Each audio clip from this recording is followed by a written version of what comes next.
कभी सोचा है कि बस एक स्विच दबाते ही अंधेरा रोशनी में कैसे बदल जाता है, या गर्मी में एकदम से ठंडी हवा आने लगती है? ये दोस्तों बिजली का जादू है। तो आज इसी जादू के पीछे की साइंस को बिल्कुल आसान भाषा में हम आम तौर पर समझेंगे। देखिए, इस पूरी जानकारी को हमने 5 आसान हिस्सों में बांट दिया है। सबसे पहले बिल्कुल बेसिक से शुरू करेंगे, फिर करंट के रूल्स समझेंगे, उसके बाद सर्किट्स कैसे जुड़ते हैं यानी सीरीज और पैरेलल, फिर करंट से गर्मी कैसे पैदा होती है और आखिर में इलेक्ट्रिक पावर क्या चीज़ है। तो चलिए सफ़र शुरू करते हैं। ठीक है, तो सबसे पहले सेक्शन 1 बिजली का भेद। यहाँ हम बिजली के बिल्कुल एबीसी से शुरुआत करने वाले हैं। आगे बढ़ने से पहले एक बहुत ही बेसिक सवाल जो हम सबके मन में आता है, जैसे हमने स्विच दबाया, पंखा या लाइट एकदम से कैसे चल जाती है? आखिर इतनी जल्दी क्या होता है उस तार के अंदर? इसी का जवाब हम आज ढूंढने वाले हैं। तो इस पूरी कहानी का जो हीरो है ना, वो है इलेक्ट्रिक चार्ज। चार्ज किसी भी चीज की वो प्रॉपर्टी है जो बताती है कि उसके पास इलेक्ट्रॉन्स ज्यादा हैं या कम। सिंपल। इसे हम क्यू से दिखाते हैं और इसकी एसआई यूनिट होती है कूलम। अब चार्ज होते हैं 2 तरह के, एक होता है पॉजिटिव जो प्रोटॉन्स पर होता है और दूसरा होता है नेगेटिव जो इलेक्ट्रॉन्स पर होता है।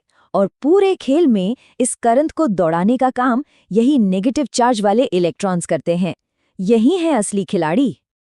अच्छा, जब यही चार्जेस यानी हमारे इलेक्ट्रॉन्स एक लाइन में एक साथ बहने लगते हैं, तो बस उसी फ्लो को, उसी बहाव को हम कहते हैं इलेक्ट्रिक करंट।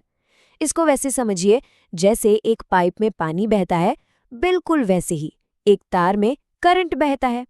और इस करंट को नापने का एक सीधा सा फॉर्मूला है, I = Q/T।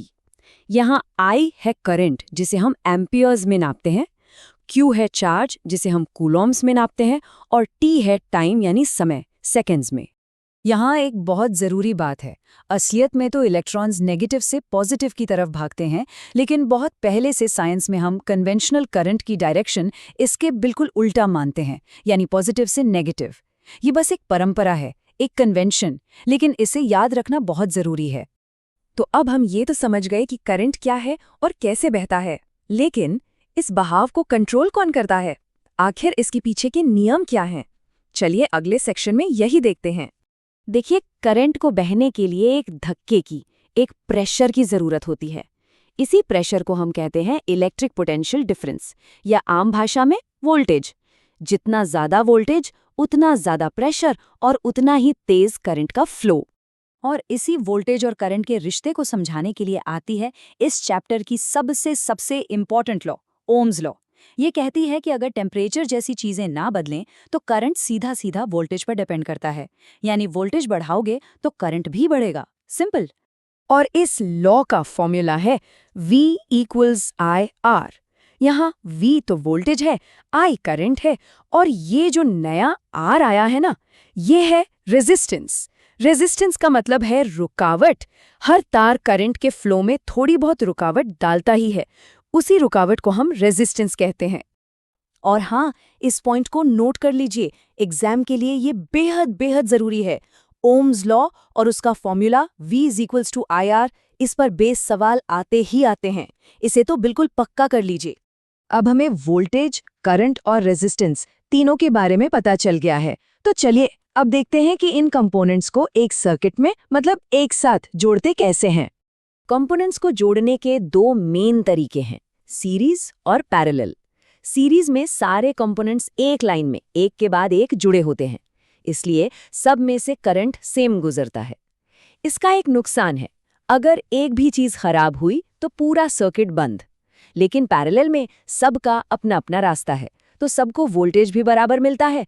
और इसका सबसे बड़ा फायदा, सोच के देखिए, आपके घर में एक बल्ब फ्यूज हो गया, क्या सारी लाइट्स बंद हो जाती हैं? नहीं ना, क्योंकि हमारे घरों की वायरिंग पैरेलल में ही होती है। चलिए इन दोनों कॉन्सेप्ट्स को और बेहतर समझने के लिए एक सवाल सॉल्व करते हैं। ये अक्सर एग्जाम्स में पूछा जाता है। हमारे पास 9 ओम के 3 रेजिस्टर्स हैं।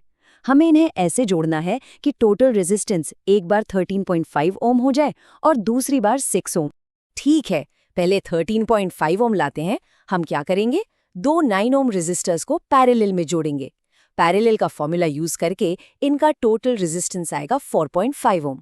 अब इस 4.5 ओम को तीसरे वाले 9 ओम के साथ सीरीज में यानी लाइन में जोड़ देंगे। तो 9 + 4.5 हो गया ना 13.5 ओम। मिल गया जवाब। अब 6 ओम कैसे लाएं? इस बार हम दो 9 ओम रेजिस्टर्स को सीरीज में जोड़ेंगे। तो 9 + 9 हो गया 18 ओम। फिर इस 18 ओम के कॉम्बिनेशन को तीसरे 9 ओम के साथ पैरेलल में जोड़ेंगे। जब हम 1/R बराबर 1/18 + 1/9 को सॉल्व करेंगे तो R आएगा 6 ओम।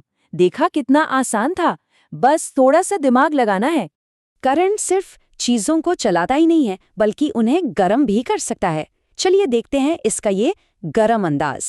सोचिए, जब लाखों इलेक्ट्रॉन्स एक पतली सी तार से गुजरते हैं तो वो आपस में और तार के एटम से टकराते हैं। इसी टक्कर से, इसी फ्रिक्शन से हीट पैदा होती है। इसका सबसे बढ़िया एग्जाम्पल है एक बल्ब का फिलामेंट, जो इतना गर्म हो जाता है कि चमकने लगता है और हमें रोशनी मिलती है। और कितनी हीट पैदा होगी ये हमें बताता है जूल्स लॉ। इसके हिसाब से हीट 3 चीजों पर डिपेंड करती है। 1, करंट के स्क्वायर पर, यानी करंट डबल तो हीट 4 गुना। दूसरा, रेजिस्टेंस पर, जितनी ज्यादा रुकावट उतनी ज्यादा गर्मी। और तीसरा, टाइम पर, जितनी देर करंट चलेगा उतनी ज्यादा हीट। इन तीनों चीजों को मिलाकर एक सिंपल सा फॉर्मूला बनता है, H = I² RT। यहाँ H हीट के लिए है। ये फॉर्मूला हीटिंग इफेक्ट से जुड़े सारे सवाल सॉल्व करने में बहुत काम आता है। इस हीटिंग इफेक्ट के 2 कमाल की यूज हैं हमारी रोज की जिंदगी में। पहला, इलेक्ट्रिक बल्ब। उसका टंगस्टन का फिलामेंट गर्म होकर रोशनी देता है। और दूसरा, इलेक्ट्रिक फ्यूज। ये एक छोटा सा सेफ्टी डिवाइस है। जब करंट हद से ज्यादा बढ़ जाता है तो इसकी पतली सी तार गर्मी से पिघल जाती है और सर्किट टूट जाता है। इससे हमारी टीवी, फ्रिज जैसे महंगे अप्लायंसेस बच जाते हैं। चलिए अब इस सफर के आखिरी और बहुत ही इम्पॉर्टेंट हिस्से पर चलते हैं, इलेक्ट्रिक पावर। पावर का सीधा सा मतलब है कि कोई भी डिवाइस कितनी तेजी से इलेक्ट्रिक एनर्जी इस्तेमाल कर रही है।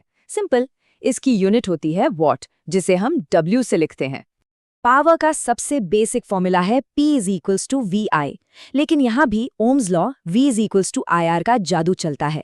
अगर हम V की जगह IR डाल दें तो फॉर्मूला बन जाता है P = I² R, और अगर हम I की जगह V/R डाल दें तो फॉर्मूला बन जाता है P = V² R। तो ये है पावर के 3 मास्टर फॉर्मूलाज। सवाल में क्या क्या दिया है उसके हिसाब से इन तीनों में से कोई भी इस्तेमाल किया जा सकता है।